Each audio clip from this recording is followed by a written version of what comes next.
Hello everyone, new life academy में आपका स्वागत है। मैं प्रियंका सिंह, आपकी हिस्ट्री की टीचर। तो आज मैं आपको पढ़ाऊंगी मध्यकालीन भारत के बारे में।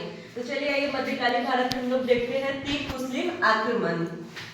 प्रथम है 712 एडी में मोहम्मद बिन कासिम, और दूसरा है 101 से लेकर 127 एडी मोहम्मद गजनवी, और तीसरा है 1175 से 1206 एडी मोहम्मद गौरी। ये क्या है? तीन मुस्लिम आक्रमण। पहली बार का मध्यकालीन भारत में पहली बार तीन मुस्लिम आक्रमण हुआ। तो चलिए ये देखते हैं। फर्स्ट मुस्लिम आक्रमण अरबी आक्रमण थे। ये अरेबियन थे, जो थे ना वो सब अरेबियन थे। 712 एडी में मोहम्मद बिन कासिम। भारत में पहला मुस्लिम आक्रमण 712 एडी में मोहम्मद बिन कासिम के द्वारा किया गया था। यह आक्रमण सिंध पर किया गया था। उस समय सिंध के शासक दाहिर थे। 712 एडी में कहा भारत में पहला मुस्लिम आक्रमण कौन किया था? तो मोहम्मद बिन कासिम था जिसने पहला आक्रमण किया था। और कहाँ किया था? तो वो कहाँ पे किया था? तो सिंध पर किया था। सिंध कहाँ है? सिंध पर किया था। वहां के राजा कौन थे? तो राजा का नाम है दाहिर। ये जो है ना दाहिर, वो राजा का नाम है। उस इलाके में वो क्या किए थे? आक्रमण किए थे। इस आक्रमण का उद्देश्य था व्यापार करना। उसका उद्देश्य था कि यहाँ पे आकर भारत में व्यापार करना। इस समय उमैया परंपरा के खलीफा हल्लाज थे। उस समय एक उमैया परंपरा, जैसे कि देखिए हर एक धर्म चलता है, अपना अपना संसद चलता है, ठीक उसी प्रकार एक धर्म था मुस्लिमों में उमैया परंपरा। उसका खलीफा, उसका जो हेड होता है ना, उसको खलीफा कहा जाता है।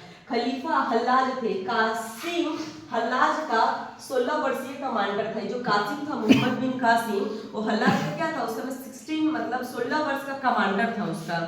हल्लाजी उसको सिखाता था कैसे क्या करना नहीं करना। उसके अंडर में ये था मोहम्मद बिन कासिम। 712 एडी में मोहम्मद बिन कासिम ने सिंध के शासक दाहिर के साथ रावर या सिंध का युद्ध लड़ा। कौन लड़ा? मोहम्मद बिन कासिम ने किसके साथ? तो दाहिर के साथ क्या लड़ा? युद्ध लड़ा। सिंध का युद्ध या रावर का युद्ध उस इलाके पे हुआ है, इसलिए उसको कहा जाता है सिंध का युद्ध। इस युद्ध में मोहम्मद बिन कासिम ने दाहिर को पराजित कर दिया। मोहम्मद बिन कासिम जो है वो क्या किया? दाहिर को हरा दिया, पराजित कर दिया। कासिम एक अरबी आक्रमणकारी था। कासिम जो था एक अरबी आक्रमणकारी था। वो अरब से आया हुआ था, अरेबियन था वो सब।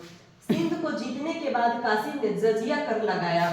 देखिए जब सिंध को वो जीत लिया तो कर लगाया हर कोई। जैसे पहले ना एक ना कर लगता था, जैसे कोई खेती कर रहे हैं तो उस पर भी लोग कर लगा देते थे कि हाँ 100% में मतलब 75% आप रखिए, 15% ये 25% आपको मतलब देना होगा राजा को।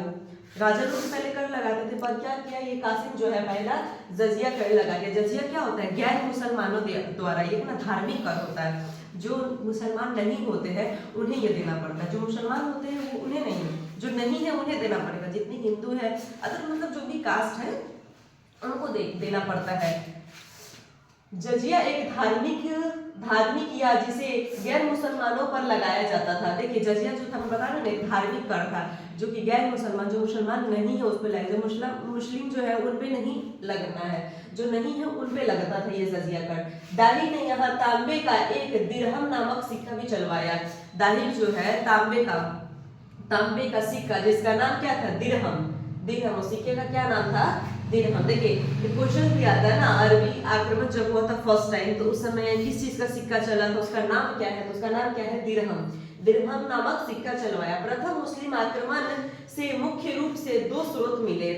प्रथम मुस्लिम आक्रमण से मुख्य रूप से कुछ स्रोत मिला होगा तब तो हमें उसके बारे में जानकारी प्राप्त हुई होगी। जैसे मैं आपको बताती हूँ कि पहले क्या ऐतिहासिक काल में जैसे कि शिलालेख मिले या खुदाई के दौरान लिपियां मिला, या कुछ भी मिला, वस्तु मिला, उसे हम लोग कार्बन डेटिंग करके डेट पता है कि ये ठीक उसी प्रकार प्रथम मुस्लिम आक्रमण में मुख्य रूप से दो स्रोत मिला, उससे हमको ये सब जानकारी मिल रहा है। एक किताब फुतूल उल बलागन जो कि बिलादुरी ने लिखा था, और चचनामा जो कि फारसी में अनुवाद अल-कूफी के द्वारा किया गया। तो ये दोनों क्या है? बुक है।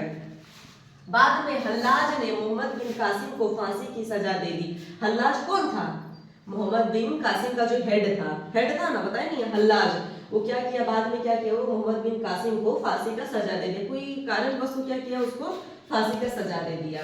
अब भारत का योगदान क्या था? देखिए खगोल शास्त्र में, गणित के क्षेत्र में, आयुर्वेद के क्षेत्र में। उस समय भारत में क्या क्या योगदान था भारत का? खगोल शास्त्र के क्षेत्र में, एस्ट्रोनॉमी में, गणित के क्षेत्र में, मैथ्स और आयुर्वेद।